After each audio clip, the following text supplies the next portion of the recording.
ছোট দরুদ শরীফ নাকি বড় দরুদ শরীফ, কোন দরুদ শরীফটা আমল করবেন?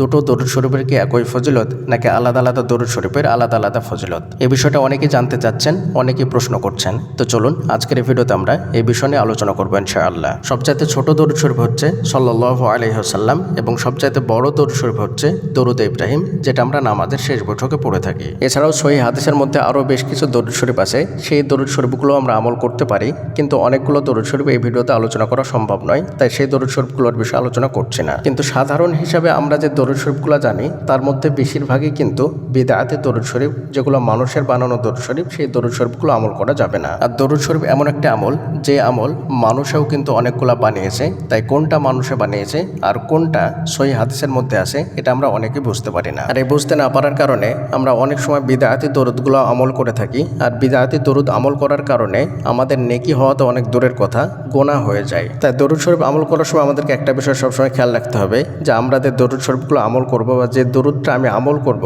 সেই দরুদটা সহিহ হাদিসে আছে কিনা সেটা দেখে নিতে হবে। তো এবার বিষয় হচ্ছে যে সব দরুদ শরীফের কি একই ফজিলত নাকি ছোট দরুদ শরীফের আলাদা ফজিলত, বড় দরুদ শরীফের আলাদা ফজিলত? তো হাদিসের মধ্যে রাসূলুল্লাহ সাল্লাল্লাহু আলাইহি ওয়াসাল্লাম দরুদ শরীফের আমলের বিষয়ে যেটা বলেছেন সেটা হলো, একবার দরুদ শরীফ আমল করলে, একবার দরুদ শরীফ পাঠ করলে আল্লাহ তাআলা তার উপরে 10 বার রহমত নাজিল করবেন। এই হাদিসের মধ্যে কিন্তু নির্দিষ্টভাবে কোনো দরুদ শরীফের বিষয়ে বলা নেই। আপনি সহিহ হাদিসে বর্ণিত যে কোনো দরুদ শরীফ আমল করলেই, একবার যদি আমল করেন তাহলে 10 বার আল্লাহ তাআলা আপনার উপরে রহমত নাজিল করবেন, এই হাদিস অনুযায়ী। এই হাদিসের মধ্যে ছোট দরুদ শরীফ বা বড় দরুদ শরীফ আলাদাভাবে উল্লেখ করা নেই, শুধুমাত্র দরুদ শরীফের কথা বলা আছে। দরুদ শরীফ আমল করলেই আপনি এই ফজিলতটি পাবেন। আপনি যে কোনো দরুদ শরীফ আমল করতে পারেন, ছোট দরুদ শরীফ আমল করতে পারেন, বড় দরুদ শরীফ আমল করতে পারেন, শুধুমাত্র সহিহ হাদিসে থাকলেই হবে। তাই যখন আপনি দরুদ শরীফ আমল করবেন তখনই আপনি যে কোনো দরুদ শরীফ আমল করতে পারেন।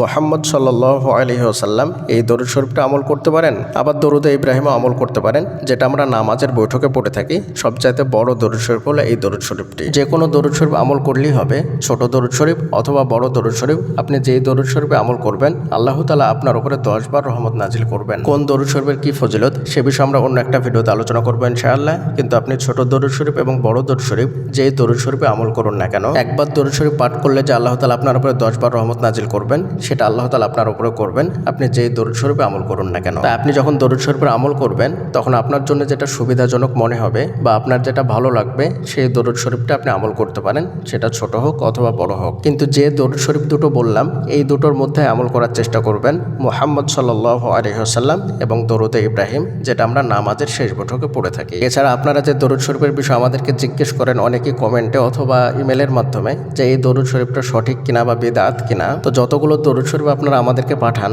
তার মধ্যে বেশিরভাগ দরুদ শরীফে দেখি বিদআত। তো কোনটা বিদআত আর কোনটা সঠিক সবগুলো তো বলা সম্ভব নয়, তাই আপনাদেরকে খুব সংক্ষেপে বলে দিচ্ছি যে আপনারা যখনই আমল করবেন তখন হয় মুহাম্মদ সাল্লাল্লাহু আলাইহি ওয়াসাল্লাম এই দরুদ শরীফটা আমল করবেন অথবা দরুদ ইব্রাহিম আমল করবেন। তাহলে সন্দেহটাও দূর হয়ে যাবে এবং বিদআতি আমল করার যে প্রবণতা সেটাও চলে যাবে ইনশাআল্লাহ। মনে রাখবেন, আমরা যে আমলগুলো করি সেগুলো কিন্তু আল্লাহ তাআলাকে খুশি করার জন্যে এবং ফজিলতের আশায় করি। আর যদি সেটা বিদআত হয় বা বিদআতি পদ্ধতিতে হয় তাহলে সে আমলের তো আমরা ফজিলত পাবোই না এবং আল্লাহ তাআলা খুশিও হবেন না, বরং সে আমলের দ্বারা আল্লাহ তাআলা রাগান্বিত হবেন, আল্লাহ তাআলা অখুশি হবেন। আর যখন নেকি পাবো না, আল্লাহ তাআলা খুশি হবেন না বরং আল্লাহ তাআলা রাগান্বিত হবেন, তখন সে আমলের দ্বারা আমাদের গুনাহ হবে। আমরা যে উদ্দেশ্য নিয়ে আমল করছিলাম সেই উদ্দেশ্য কখনোই হাসিল করতে পারবো না, বরং আমাদের গুনাহ হবে, আমাদেরকে জাহান্নামে যেতে হবে। তাই প্রত্যেকটা আমল করার সময় আমাদেরকে সবসময় এই বিষয়টা খেয়াল রাখতে হবে আমলটা যেন সহিহ হাদিস এবং সুন্নাহ মোতাবেক হয়। কারণ ইসলামের মধ্যে অনেক আমল বিদআত আছে এবং অনেক হাদিস জাল হাদিস আছে। জাল হাদিস মানে যে হাদিসগুলো হাদিসই না। বিদআতি আমল ওই আমলকে বলা হয় যে আমল মানুষ নিজে নিজে বানায়, এবং জাল হাদিস ওই হাদিসকে বলা হয় যে হাদিস মানুষ নিজে নিজে বানায়। এখন অনেকে মনে করবেন যে হাদিস কি বানানো যায়, আমল কি বানানো যায়?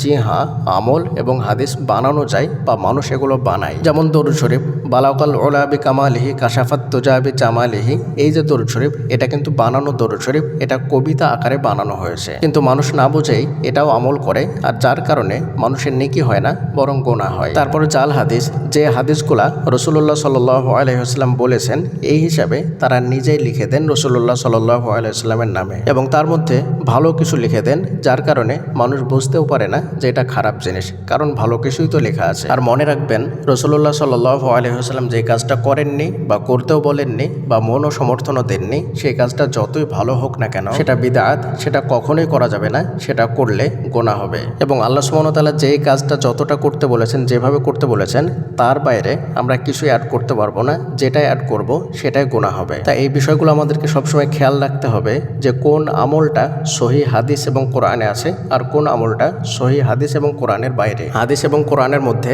যেটা যেভাবে বলা আছে, যতটুকু বলা আছে আমাদেরকে সেটা সেভাবেই ততটুকুই করতে হবে, তার বাইরে বাড়তি করা যাবে না। রাসূলুল্লাহ সাল্লাল্লাহু আলাইহি ওয়াসাল্লাম হাদিসের মধ্যে বলেছেন, ওয়াকুল্লা বিদআতিন দালালা ওয়াকুল্লা দালালাতিন ফিন্নার। প্রত্যেকটা বিদআতই হচ্ছে গোমরাহি, আর প্রত্যেকটা গোমরাহির ঠিকানা হচ্ছে জাহান্নাম। তাই যারা মনে করেন ভালো বিদআত খারাপ বিদআত, এটা কখনোই মনে করবেন না। বিদআত তো বিদআত, প্রত্যেকটা বিদআতের ঠিকানায় হচ্ছে জাহান্নাম। তাই বিদআত আমাদেরকে সর্বদাই বর্জন করে চলতে হবে। তাই কোনোভাবেই বিদআতে আমল করা যাবে না। বিদআতে আমল করলে নেকি তো হবেই না, বরং আমাদেরকে জাহান্নামে যেতে হবে। প্রিয়দিনী ভাই এবং বোনেরা, আশা করি ইনশাআল্লাহ আপনারা জাল হাদিস এবং বিদআতে আমল সম্পর্কে বুঝতে পেরেছেন। এবার বিষয় হচ্ছে যে দরুদ শরীফের আমল দিনে কতবার করবেন, এই বিষয়টা অনেকে জানতে চান। তো চলুন এই বিষয়টাও কিছুটা আলোচনা করা যাক। আপনি ছোট দরুদ শরীফ আমল করুন অথবা বড় দরুদ শরীফ আমল করুন, যে দরুদ শরীফে আমল করুন না কেন, আপনি আপনার মতো করে আমল করবেন। কতবার করবেন সে বিষয়ে নির্দিষ্টভাবে কিছু বলা যায় না, কারণ হাদিসের মধ্যে কোথাও বলা নেই যে 1000 বার আমল করতে হবে অথবা 10,000 বার আমল করতে হবে অথবা 5,000 বার আমল করতে হবে,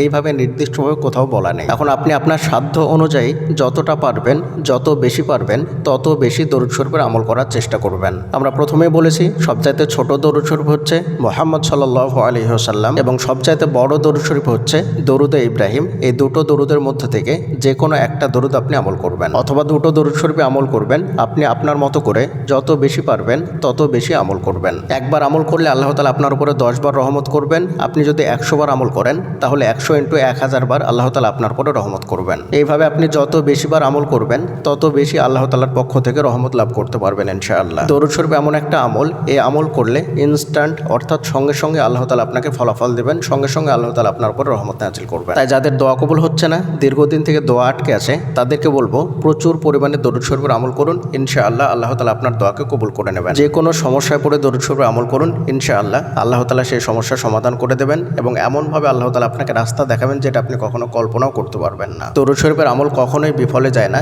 তাই আজকে থেকেই বেশি বেশি দরুদ শরীফের আমল করা শুরু করে দেন। পরিশেষে আল্লাহ তাআলার নিকটে দোয়া করি, আল্লাহ তাআলা যেন আমাদের সকলকে বেশি বেশি দরুদ শরীফ আমল করার তৌফিক দান করুন, আমিন। এবং আরও দোয়া করি যাদের দোয়া দীর্ঘদিন থেকে কবুল হচ্ছে না, তাদের দোয়াগুলো যেন আল্লাহ তাআলা কবুল করে নেন। সকলেই বলি আমিন। আমরা সবাই একে অপরের জন্য দোয়া করব, তাহলে আল্লাহ তাআলা আমাদের সকলের দোয়াই কবুল করে নেবেন। দরুদ শরীফের আমলের বিষয়ে যদি আপনাদের কোনো প্রশ্ন থাকে তাহলে অবশ্যই ভিডিও নিচে কমেন্ট করে জানাবেন। আর যদি আপনারা ব্যক্তিগতভাবে কোনো প্রশ্ন করতে চান অথবা আপনাদের বাস্তব জীবনের দোয়া কবুলের গল্প আমাদের সঙ্গে শেয়ার করতে চান, তাহলে আমাদের ইমেল আইডির মাধ্যমে শেয়ার করতে পারেন। আমাদের ইমেল আইডি হলো khalidhasan6695@gmail.com। এটা আমরা ডেসক্রিপশনেও লিখে দিচ্ছি। আসসালামু আলাইকুম ওয়া রাহমাতুল্লাহি ওয়া বারাকাতুহু।